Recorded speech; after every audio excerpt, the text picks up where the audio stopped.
استخارے کا طریقہ۔ استخارے کا مطلب خیر طلب کرنا، یعنی اپنے معاملے میں اللہ سے خیر بھلائی کی دعا کرنا۔ جب کسی کو کوئی جائز امر درپیش ہو اور وہ اس میں متردد ہو کہ اسے کریں یا نہ کریں، یا دو معاملات ہیں جس میں سے کسی ایک کو اختیار کرنا ہو، تو اس موقع پر استخارہ کرنا سنت ہے۔ ملاحظہ کریں، کسی واجب، حرام یا مکروہ کام میں استخارہ نہیں کیا جائے گا۔ استخارے کا طریقہ۔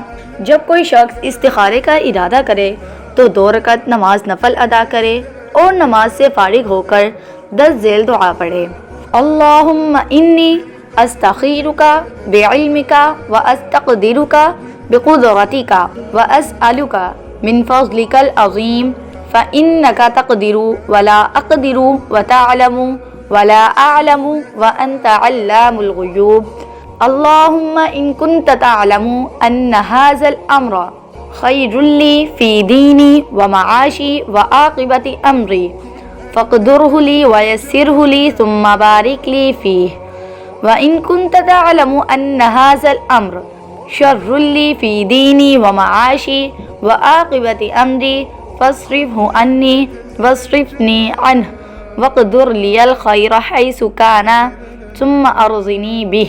ترجمہ: اے میرے اللہ، میں تجھ سے تیرے علم کی بدولت خیر طلب کرتا ہوں اور تیری قدرت کی بدولت تجھ سے طاقت مانگتا ہوں، اور تیرے فضل عظیم کا طلبگار ہوں کہ قدرت تو ہی رکھتا ہے اور مجھے کوئی قدرت نہیں، علم تجھ ہی کو ہے اور میں کچھ نہیں جانتا، اور تو تمام پوشیدہ باتوں کو جاننے والا ہے۔ اے میرے اللہ، اگر تیرے علم میں ہے کہ یہ کام جس کے لیے استخارہ کیا جا رہا ہے میرے دین، دنیا اور میرے کام کے انجام کے اعتبار سے میرے لیے بہتر ہے، تو اسے میرے لیے نصیب کر اور اس کا حصول میرے لیے آسان کر، اور پھر اس میں مجھے برکت عطا کر۔ اور اگر تیرے علم میں ہے کہ یہ کام میرے دین، دنیا اور میرے کام کے انجام کے اعتبار سے برا ہے، تو اسے مجھ سے ہٹا دے اور مجھے بھی اس سے ہٹا دے، پھر میرے لیے خیر مقدر فرما دے، جہاں بھی وہ ہو اس سے میرے دل کو مطمئن بھی کر دے۔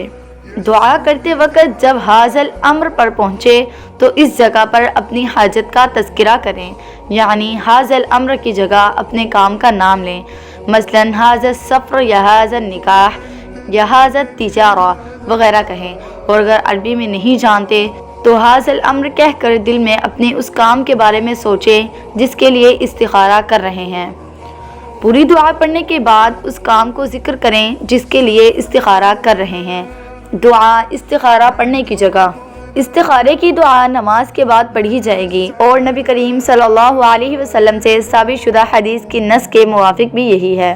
استخارے کا وقت۔ استخارہ رات دن کسی بھی وقت کرنا جائز ہے، سوائے ان اوقات میں جن میں نماز پڑھنا مکروہ ہے۔ استخارہ کرنے سے قبل کسی تجربہ کار اور بااعتبار شخص سے اس کام میں مشورہ کرنا مستحب ہے۔ استخارے کا نتیجہ۔ استخارے کا نتیجہ جاننے کے لیے خواب میں آنا شرط نہیں ہے۔ اگر استخارے کے بعد انسان کو اس معاملے میں اطمینان اور سکون محسوس ہو تو یہ اس بات کی دلیل ہے کہ وہ اسے جاری رکھے، اور اگر بے چینی اور ناپسندگی محسوس ہو تو اس معاملے کو چھوڑ دے۔ ملاحظہ کریں، اپنا استخارہ خود کرنا چاہیے، کسی دوسرے سے استخارہ کروانا خلاف سنت عمل ہے۔ استخارے کے بعد سونا ضروری نہیں ہے، ایک ہی معاملے میں ایک سے زیادہ استخارہ کیا جا سکتا ہے۔